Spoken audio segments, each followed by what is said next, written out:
کیونکہ ان کے پاس موجود بارود ختم ہونے کے قریب تھا اور سلطان تیونس نے انہیں مزید بارود نہ دیا۔ ہسپانیہ میں کفار تک جب ان کے ہاتھوں قلعہ کی فتح کی خبر پہنچی تو ان پر قیامت ٹوٹ پڑی۔ وہ غم و پریشانی کے سمندر میں ڈوب گئے، جبکہ شاہ اسپین کارلوس نے بجایا کو چھڑوانے اور ترکوں کے ہاتھوں ہسپانوی قیدیوں کو آزاد کروانے کے احکامات بھی جاری کر دیے۔ دوسری جانب اہل جزائر نے دیکھ لیا کہ ترک ہسپانویوں کی کمر توڑنے کی قوت رکھتے ہیں، اس کے ساتھ ساتھ وہ عدل قائم کرتے ہیں اور اللہ سے ڈرتے ہیں۔ جب عروج رئیس جیجل میں مقیم تھے تو الجزائری شہروں سے مختلف وفود ان تک آئے۔ ان میں اہم ترین وفد الجزائر شہر کا وفد تھا، جو ان علاقوں کے لیے مرکز کی حیثیت رکھتا تھا۔ اہل الجزائر ہسپانویوں کے ظلم کی شکایت کرتے اور اپنی آزادی کے لیے ان سے مداخلت کے طلبگار تھے۔ چنانچہ عروج رئیس نے خضر رئیس کو جیجل میں اپنا قائم مقام مقرر کیا اور 500 جہاز رانوں کے ہمراہ الجزائر شہر روانہ ہو گئے۔ عروج رئیس نے الجزائر کا بہت سا حصہ زیر نگین کر لیا تھا، جس کی وجہ سے ساحلی قلعوں میں موجود ہسپانوی اس صورتحال سے شدید اضطراب کا شکار تھے۔ چنانچہ انہوں نے 40 بحری جہاز تیار کیے اور الجزائر کی بندرگاہ کا رخ کیا۔ ان کا مقصد الجزائر شہر کی سب سے بڑی بندرگاہ کو عروج رئیس سے چھیننا تھا۔ چنانچہ عروج رئیس نے یہ رات اللہ رب العزت کی عبادت میں گزاری اور سجدے کی حالت میں گڑ گڑا کر اپنی نصرت و فتح کے لیے دعا مانگی۔ سورج طلوع ہونے پر انہوں نے اپنے تمام جہاز رانوں کو اکٹھا کیا۔ ان کے پاس کافی تعداد میں عرب اور اندلسی مجاہدین تھے، مگر وہ ترکوں کی طرح جنگ کرنا نہ جانتے تھے، بلکہ مشکل صورتحال پیش آنے پر راہ فرار اختیار کر لیتے۔ ان کی تعداد 5 سے 6 ہزار کے درمیان تھی۔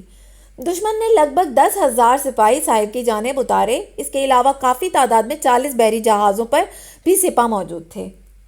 عروج رئیس نے شہر کے برجوں پر اپنے پرچم لہرانے کا حکم دیا اور دشمن کو پیسنے کے لیے ایک مضبوط عسکری دستہ تشکیل دیا۔ جب رات کی تاریکی پھوٹی تو عروج رئیس خفیہ طور پر 3,000 مجاہدین کے ہمراہ الجزائر قلعے کے ایک دروازے سے نکلے اور پہاڑوں کے گرد چکر کاٹ کر ہسپانویوں کے پیچھے آ کر رک گئے۔ یہ شدید طوفان والی سخت رات تھی۔ اللہ رب العزت نے اپنے مجاہدین اولیاء کی مدد میں عجلت کی۔ ہسپانویوں کو 2 مشکلات کا سامنا تھا: طوفان کی ہولناکی اور سخت تاریکی۔ چنانچہ وہ عروج رئیس کی نقل و حرکت کا بالکل بھی اندازہ نہ لگا پائے، جس نے اچانک حملہ کر کے ان پر ناگہانی وار کیا اور ان کا صفایا شروع کر دیا۔ اس دوران شدید طوفان کے ساتھ ساتھ شدید ژالہ باری بھی شروع ہو گئی۔ ہسپانوی ناگہانیت کی ہولناکی کا شکار ہو کر ایک دوسرے کو قتل کرنے لگے۔ تھوڑی ہی دیر میں انہوں نے بحری جہازوں پر موجود تمام سپاہ کو بھی خشکی پر اتار لیا۔ چنانچہ ان کی تعداد 20 سے 30 ہزار کے درمیان تک جا پہنچی، لیکن تاریکی کی شدت سے ان میں سے کوئی ایک بھی دوسرے کو دیکھ نہیں پا رہا تھا۔ عروج رئیس نے ان کے فوجی دستوں کا خاتمہ کرنا شروع کر دیا۔ یہ انتہائی خونریز جنگ تھی جو دشمن کی ہزیمت پر اختتام کو پہنچی۔ رات کے آخر میں الجزائر کے قلعے سے مزید 1,000 مجاہد نکلے اور انہوں نے بھی ہسپانوی سپاہ کا صفایا کرنا شروع کر دیا۔ چنانچہ ان تمام کفار کا خاتمہ کر دیا گیا، جبکہ باقی ماندہ کو گرفتار کر لیا گیا۔ غازی عروج رئیس نے قیدیوں کو شمار کرنے کا حکم دیا تو ان کی تعداد 2700 تک جا پہنچی، جبکہ ان کے شہداء کی تعداد 300 تھی، جنہیں دفن کر دیا گیا۔ ترکوں کا پرچم بلند ہوا اور اسلام کی فتح ہوئی۔ ہسپانیہ، جو کہ اپنے وقت کی سب سے بڑی کافر مملکت تھی، اسے عروج رئیس کے سامنے ذلت آمیز شکست سے دوچار ہونا پڑا۔ کارلوس کا نا خاک آلود ہوا۔ اللہ رب العزت نے کفار کا چہرہ سیاہ آلود کیا۔ عروج رئیس نے اس جیت کے بارے میں خضر رئیس کو ایک خط لکھ کر بتایا۔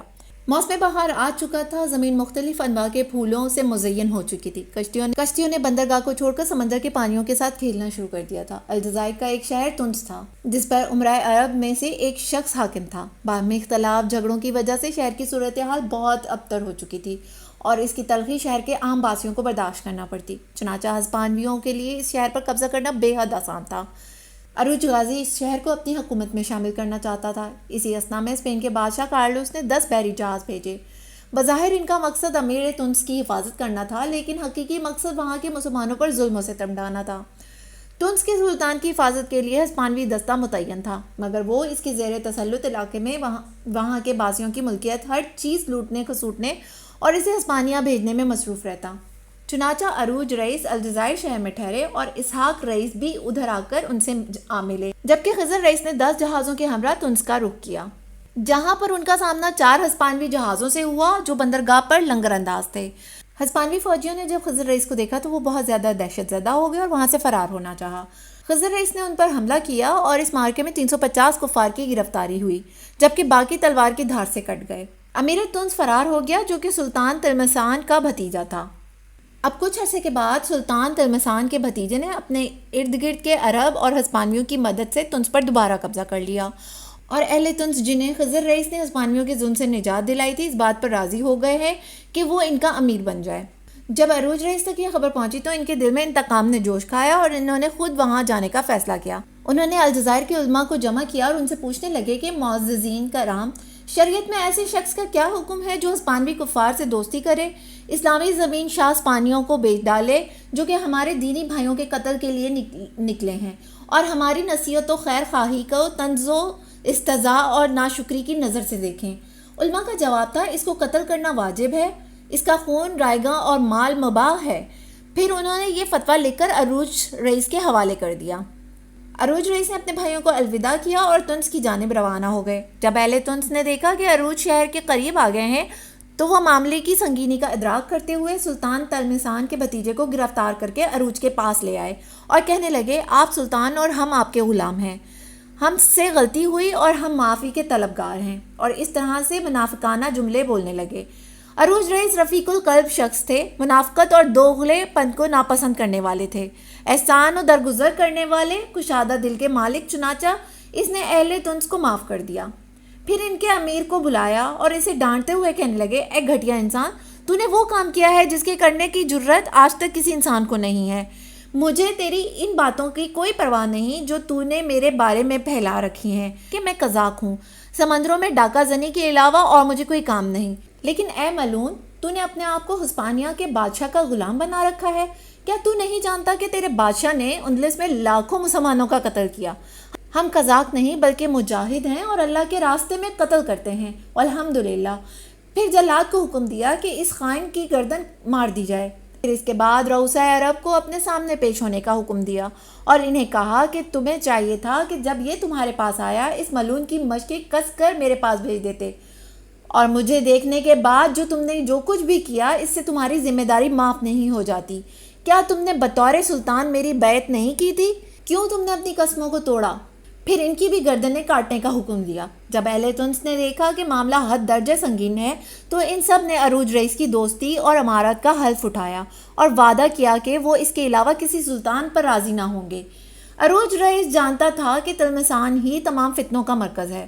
یہ بہت بڑا شہر تھا جو الجزائر کے مغرب کے آخری حدود میں فاس کی سرحد کے قریب واقع ہے۔ اس کے اوپر عرصہ دراز سے ایک خاندان کی حکومت تھی۔ سلطان تلمسان انتہائی حقیر و عاجز ہسپانیہ کے کفار کے تابع بادشاہ تھا، جبکہ وہاں کے باسیوں کو ہسپانویوں اور اس کے ساتھ ساتھ اپنے سلطان کے ظلم و ستم کا سامنا کرنا پڑتا تھا۔ عرصہ دراز سے اہل تلمسان الجزائر عروج رئیس کے پاس اپنی فریادیں لے کر آتے کہ وہ ظالموں سے ان کا حق چھین کر دیں، جبکہ عروج رئیس کا ارادہ تلمسان پر قبضہ کر لینے کا تھا، لیکن وہ انتہائی دور فاس کی حدود پر واقع تھا۔ اسی طرح وہ کوئی ساحلی شہر بھی نہیں تھا کہ جہاں تک کشتیوں کے ذریعے پہنچا جا سکے، اور اس کے ساتھ ساتھ وہاں کے سلطان کے پاس عربوں اور ہسپانویوں پر مشتمل ایک بڑی فوج بھی تھی۔ تلمسان الجزائر کا سب سے بڑا شہر تھا اور اس کی فتح انتہائی مشکل تھی، اور اس کے ساتھ ساتھ یہ بات بھی طے تھی کہ جب تک تلمسان کو فتح نہ کر لیا جائے الجزائر میں استحکام نہیں آ سکتا تھا۔ اس دوران اہل تلمسان نے بغاوت کی، جس کے نتیجے میں سلطان وہاں سے فرار ہو گیا اور انہوں نے عروج رئیس کی جانب وفد بھیجا اور سلطان کے طور پر اس کی بیعت کی۔ عروج رئیس بغیر کسی جنگ و جدل کے اسے اپنی سلطنت میں شامل ہونے پر بے حد خوش ہوئے۔ اہل تلمسان کی عروج کو سلطان بننے کی دعوت نے ہسپانیہ میں لرزہ طاری کر دیا۔ افریقہ میں ہسپانیہ کا سب سے بڑا سالار وہران قلعہ میں مقیم تھا، جو کہ مغربی الجزائر کی سب سے بڑی بندرگاہ تھی۔ اسی طرح وہ ہسپانیہ کے بالمقابل واقع تھی۔ اس کے ساتھ ساتھ وہاں ایک مضبوط قلعہ تھا جہاں ہزاروں سپاہی رہ سکتے تھے۔ اس وقت تک تلمسان بحران میں موجود ہسپانوی سپاہیوں کے زیر تسلط تھا۔ جب عروج رئیس تلمسان کا حاکم بن گیا تو اس نے وہران سے تمام تعلقات ختم کرنے کا حکم دیا۔ دوسری جانب وہران میں ہسپانوی سالار کے پاس کافی تعداد میں سپاہ موجود تھی، مگر اس کے باوجود اس نے ہسپانیہ سے مزید مدد طلب کی۔ عروج رئیس نے فیصلہ کیا کہ یہ موسم سرما تلمسان میں گزارے گا۔ اس کے ساتھ 4000 سپاہی تھے، مگر یہ بات بھی قابل قبول نہ تھی کہ الجزائر کا قلعہ جو ابھی کچھ عرصے پہلے فتح ہوا تھا پورے موسم سرما میں سپاہیوں سے خالی چھوڑا جائے، کیونکہ الجزائر شہر کو کھو دینے کا مطلب ہے پورا الجزائر کھو دینا۔ چنانچہ عروج رئیس نے تلمسان میں اپنے ہمراہ محض 1000 سپاہی رکھے۔ عروج رئیس چاہتے تھے کہ موسم بہار کی آمد پر تلمسان سے واران کا رخ کرے، اور جس وقت وہ اپنی فوج کے ساتھ تلمسان میں تھے، خضر رئیس اس وقت الجزائر میں تھے۔ تلمسان میں عروج رئیس کو محض ہسپانوی خطرے کا ہی سامنا نہ تھا، بلکہ شہر سے مفرور سلطان کا خطرہ بھی درپیش تھا، جس نے اپنے ارد گرد بہت سے اوباش جمع کر لیے تھے جو اس کے پاس لوٹ مار اور نوچ کھسوٹ کے لیے جمع ہوئے تھے، اور پھر وہ ایسے موقع کی تلاش میں رہنے لگے کہ عروج رئیس کا خاتمہ کر سکیں۔ دوسری جانب سلطان تلمسان نے واران میں موجود قابض کافر سالار کو خط لکھ کر اسے عروج رئیس کے مخالف مدد کرنے پر تحریض دلائی اور کہا کہ میں ترک قزاقوں کے ہاتھ لگ گیا ہوں اور اپنے اموال ان سے چھڑوانے کی قوت نہیں رکھتا۔ کہاں ہے تمہارے بادشاہ کی عظمت اور شان و شوکت؟ کیا کوئی سوچ بھی سکتا تھا کہ تم مٹھی بھر قزاقوں کے خوف سے اپنا سر بھی نہیں اٹھا سکو گے؟ واران میں موجود ہسپانوی سالار نے سلطان تلمسان کی جانب 20,000 دینار بھیجے اور اسے آگاہ کیا کہ وہ ایک بڑا لشکر تیار کر رہا ہے۔ یہ بات طے تھی کہ یہ سالار موسم بہار کی آمد پر واران سے ایک بڑا لشکر عرب اور ہسپانوی سپاہ پر مشتمل لے کر عروج کے خلاف جنگ کے لیے نکلیں گے، جبکہ سلطان تلمسان نے بہلا پھسلا اور جھوٹے سچے خواب دکھا کر اپنے گرد 20,000 کے قریب بربر جمع کر لیے۔ پھر واران سے ہسپانوی سالار کی قیادت میں 10,000 افراد پر مشتمل ایک اور لشکر بھی ان سے آ ملا۔ یہ ہسپانوی انتہا درجے کا مغرور اور شیخی خور تھا۔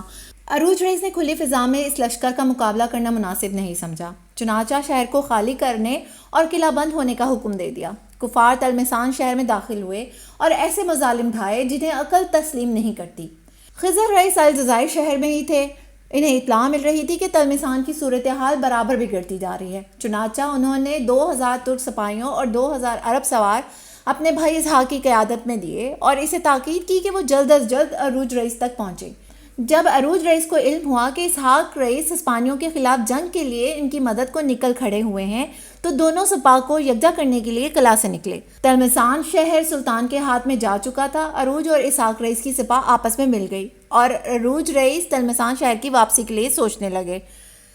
سلطان تلمسان اس خاندان کا آخری بادشاہ تھا جس نے کئی سو سال تک اس شہر پر حکومت کی، بلکہ بسا اوقات کچھ عرصے کے لیے ان کی حکومت پھیل کر پورے الجزائر پر محیط ہو گئی۔ ان باتوں کے پیش نظر عروج رئیس اس خاندان کو ان کی سلطنت اور تاج سے محروم نہیں کرنا چاہتا تھا، بلکہ وہ محض یہ چاہتے تھے کہ سلطان ہسپانیوں کے ساتھ اتحاد قائم کرنے سے باز رہے اور ان کی سلطنت کا مطیع بن جائے۔ پس اگر وہ دونوں شرائط قبول نہیں کرتا تو عروج رئیس اس کا وجود مٹانے کے لیے مجبور تھے۔ عروج رئیس 2,000 سپاہ کے ساتھ تلمسان لوٹے، جہاں ان کا سامنا 10,000 افراد پر مشتمل ہسپانویوں اور عرب بدوؤں کے لشکر سے ہوا۔ دونوں کے درمیان شدید جنگ چھڑ گئی جو 3.5 گھنٹے تک جاری رہی۔ تلواریں خون سے رنگین ہو گئیں۔ اس خون ریز مارکے کے نتیجے میں زیادہ تر کفار مارے گئے اور محض 300 یا 400 باقی بچے، جنہیں قید کر کے الجزائر لے جایا گیا۔ شاہ ہسپانیہ کارلوس نے وہران میں موجود اپنے گورنر کے نام حکم بھیجا، جس میں اس سے کہا اگر تم اپنا سر سلامت رکھنا چاہتے ہو تو عروج رئیس اور اس کے ساتھ موجود تمام ترکوں کا خاتمہ کر دو۔ عروج رئیس کو زندہ گرفتار کر کے میری جانب بھیجو۔ میں قتل کے ایسے اذیتناک طریقوں سے واقف جو کہ صرف اسے ہی چکھانا چاہتا ہوں۔ اس حکم کی بنیاد پر وہران کا حاکم 30 سے 40 ہزار کے لشکر کے ہمراہ عروج رئیس کی جانب روانہ ہوا۔ ان دونوں کے درمیان 3 ماہ تک شدید جھڑپیں چلتی رہیں، مگر عروج رئیس نے ہتھیار نہ ڈالے۔ چنانچہ گورنر نے اپنے تمام سالاروں کو اکٹھا کیا اور کہا ترک سخت ضدی قوم ہیں اور کبھی بھی ہتھیار ڈالنے پر راضی نہ ہوں گے۔ اگرچہ یہ سب کے سب مارے جائیں، ہم کب تک قلعہ کی دیواروں تلے انتظار کرتے رہیں گے؟ ہم ان کی جانب قاصد بھیج کر انہیں یہ پیشکش کرتے ہیں کہ وہ اپنا اسلحہ ہمراہ لے جائیں اور یہ قلعہ ہمارے لیے چھوڑ دیں۔ یقیناً جب ان کی رسد کے ذخائر ختم ہو جائیں گے تو وہ یہ پیشکش قبول کر لیں گے، جبکہ اگر ان کی رسد ختم نہیں ہوئی تو یہ اس وقت تک ہتھیار نہیں ڈالیں گے جب تک ان کا ایک شخص بھی زندہ باقی۔ اگلی صبح ہسپانوی قاصد عروج کے سامنے پیش کیا گیا۔ اس سے ملاقات کے بعد عروج رئیس نے اپنے ہمراہ موجود سپاہ سے کہا اے بیٹو، اس قاصد کی بات تم لوگوں نے سن لی ہے، تمہاری کیا رائے ہے؟